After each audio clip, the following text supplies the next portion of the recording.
નમસ્તે વિદ્યાર્થી મિત્રો, ભાગ 2 માં આપણે વાતાવરણની સંરચનાનો અભ્યાસ કર્યો. તો હવે આપણે ભાગ 3 માં આબોહવા, તાપમાન, વાતાવરણનું દબાણ, પવનો અને ભેજનો અભ્યાસ કરીશું. તો ચાલો મિત્રો, વાતાવરણની સંરચના. તો હવે આપણે ભાગ 3 માં હવામાન વિશે ભણીશું.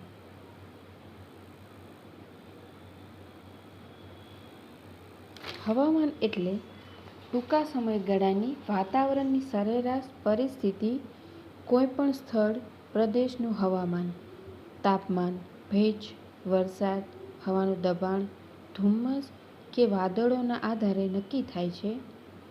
હવામાન સવાર, બપોર, સાંજ કે રાત્રિનું અલગ હોઈ શકે. હવામાન વાતાવરણની ટૂંકા ગાળાની પરિસ્થિતિ હોય. તેમાં સમાંતરે ફેરફાર થતો રહે છે. સવારે ઠંડી, બપોરે ગરમી અને સાંજે વરસાદ પડવો, આવું હવામાન શક્ય છે. હવામાનથી આપણું જીવન અને આપણી પ્રવૃત્તિઓ પ્રભાવિત થતી હોય. દેશનું હવામાન ખાતું હવામાનના સમાચાર અને હવામાનના નકશા રોજ બહાર પડે છે. આપણે ટીવીમાં સમાચાર આવતા હોય છે ત્યારે ખાસ કરીને હવામાનના સમાચારો જોઈએ છીએ. ત્યારે તમને અહીંયા દર્શાવેલા નકશા પ્રમાણે આપણા દેશની કે આપણા રાજ્યોની પરિસ્થિતિ વાકેફ કરાવે છે, જે છે આપણું હવામાન ખાતું. હવામાન વિભાગ.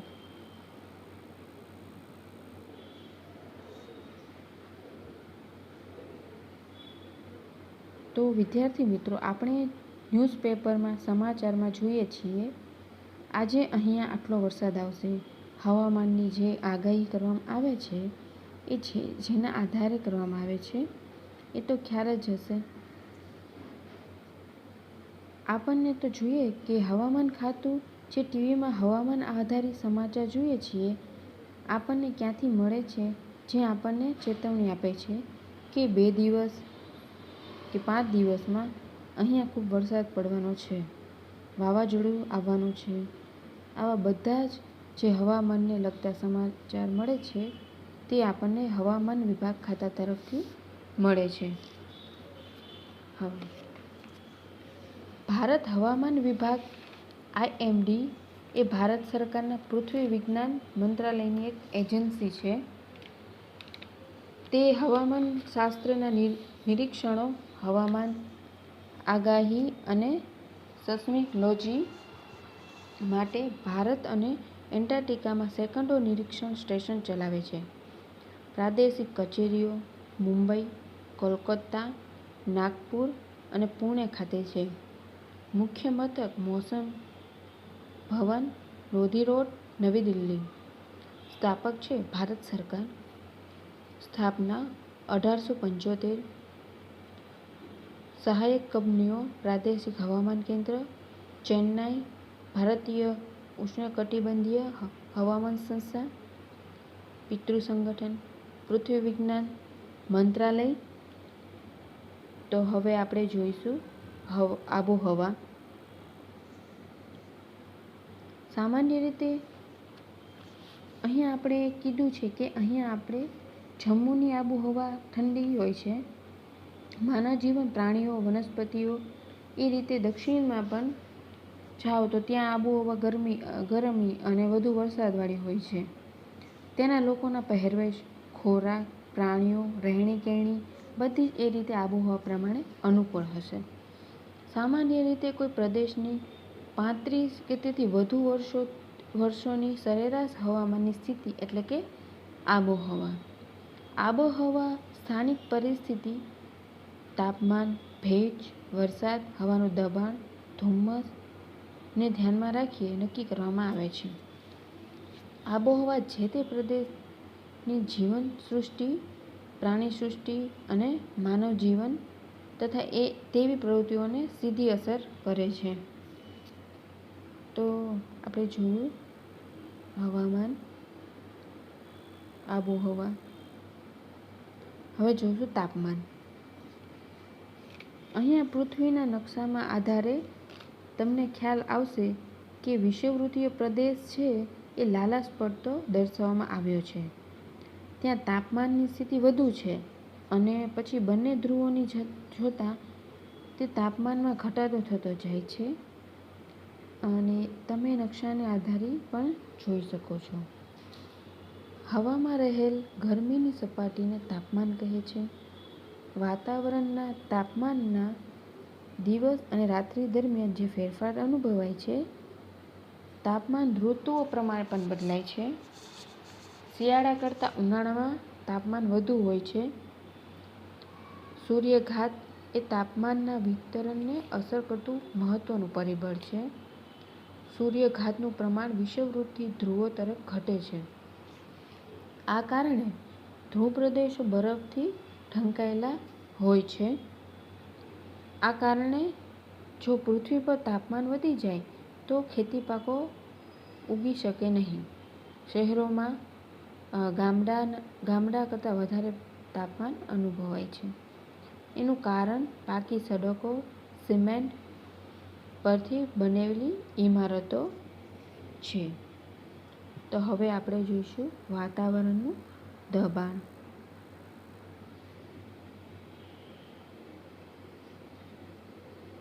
તો અહીંયા આપણે પૃથ્વીની આસપાસ હવાના સ્તરને વજન હોય છે. હવાના વિશાળ સ્તર તેના વજન પ્રમાણે પૃથ્વી સપાટી પર દબાણ કરે છે. તેને વાતાવરણનું દબાણ કહે છે. સમુદ્ર સપાટી પર વાતાવરણનું દબાણ સૌથી વધારે હોય છે. પૃથ્વી સપાટીથી ઊંચાઈ તરફ જતાં વાતાવરણનું દબાણ ઘટે છે અને વધારે તાપમાનવાળા પ્રદેશમાં વાયુઓ ગરમ થઈને ઉપર તરફ ગતિ કરે છે અને હલકું દબાણ રચાય છે. હલકું દબાણ વાદળછાયા અને ભેજયુક્ત ઋતુ સાથે જોડાયેલા છે. ઓછા તાપમાનવાળા પ્રદેશોમાં વાવાઝોડું વાતાવરણ ઠંડુ હોય છે ત્યારે ત્યાં ભારે દબાણ હોય છે. અહીંયા તમને ચાર્ટ બતાવવામાં આવ્યો છે. પવનો પૃથ્વીની આજુબાજુ વિખરાઈને આવેલા ગતિશીલ હવાને પવન કહે છે.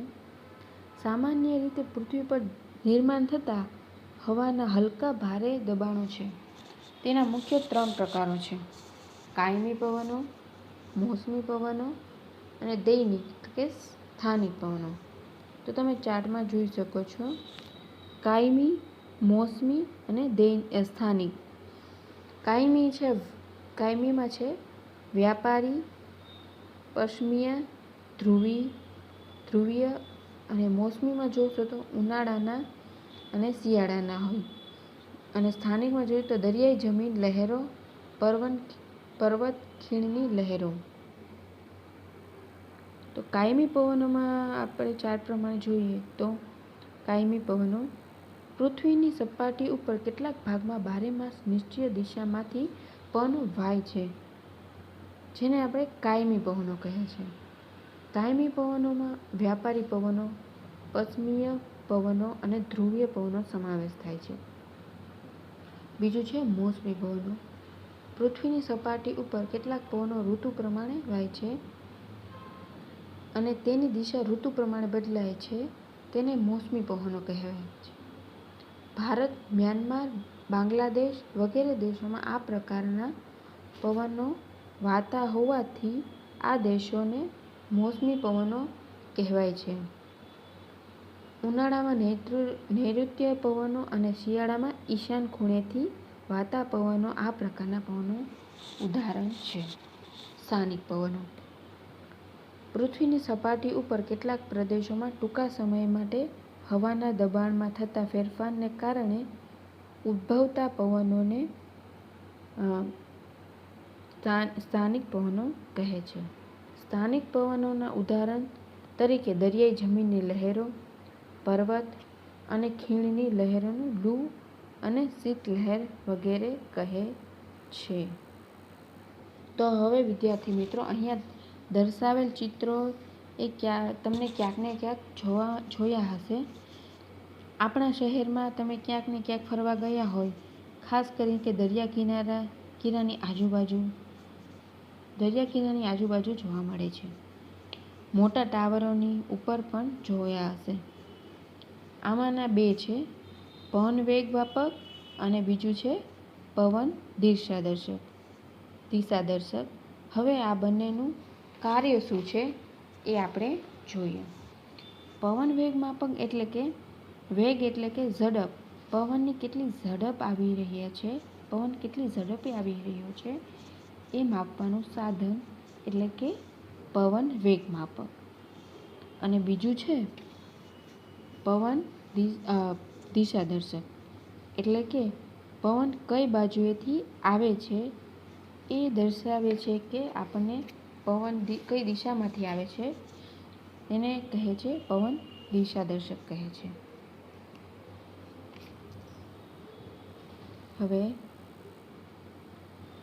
અરબી ભાષાના શબ્દ મોસમી પરથી પવનોને મોસમી પવનો નામ આપવામાં આવ્યું છે. હવાના દબાણમાં આકસ્મિક ફેરફાર થવાથી ચક્રવાત વાવાઝોડું ઉદ્ભવે છે. ચક્રવાતને ટાયફૂન, હેરિકેન, ટોર્નેડો કહે છે. 60 થી 80 કિમી કલાકની ઝડપે પવન જ્યારે 80 થી 120 કિમી કલાક પવનને વાવાઝોડું કહે છે. હવે આપણે જોઈશું ભેજ. સમુદ્રો અને જળાશયોમાંથી પાણીનું બાષ્પીભવન થતાં તેનું વરાળમાં રૂપાંતર થાય છે તેને કહે છે ભેજ કહે છે. પાણીનું બાષ્પીભવન એટલે કે તો આપણે જે બહાર ભીના કપડાં સૂકવીએ છીએ, બહાર ખાબોચિયા ભર્યા હોય છે, પાણી હોય છે, તેમાં આ બધું પાણી ક્યાં જાય છે? બધું પાણી જમીનમાં જ જાય છે? ના, પણ ગરમી પડતાં તે બાષ્પીભવન સ્વરૂપે ઉપર જાય છે. તેને આપણે બાષ્પીભવન પ્રક્રિયા કહી શકીએ છીએ. ખાસ કરીને ઉનાળાની ગરમી પડે છે એ ગરમીમાં સમુદ્ર અને જળાશયોમાંથી આ પાણી બાષ્પીભવન થયેલું પાણી વરાળમાં રૂપાંતર થાય છે. તેને આપણે ભેજ કહીશું. તમે જોયું હશે કે પાણી બાષ્પીભવન થઈને વાતાવરણમાં આવ્યું. આ વાતાવરણમાં દેખાય છે એ કઈ પ્રક્રિયા થાય છે? ઘનીભવન. એને ઘનીભવન થવું. ઘનીભવન થવું એટલે કે ઘનીભવન એમાં ભેજ ઠરવાની પ્રક્રિયા એમાં ભેજ ઠરે છે. તેના દ્વારા વાદળ બને છે. વાદળો વરસાદ સ્વરૂપે ફરી આપણી પૃથ્વી પર સપાટીને પાણી આપે છે, જેને આપણે જળચક્ર પણ કહી શકીએ.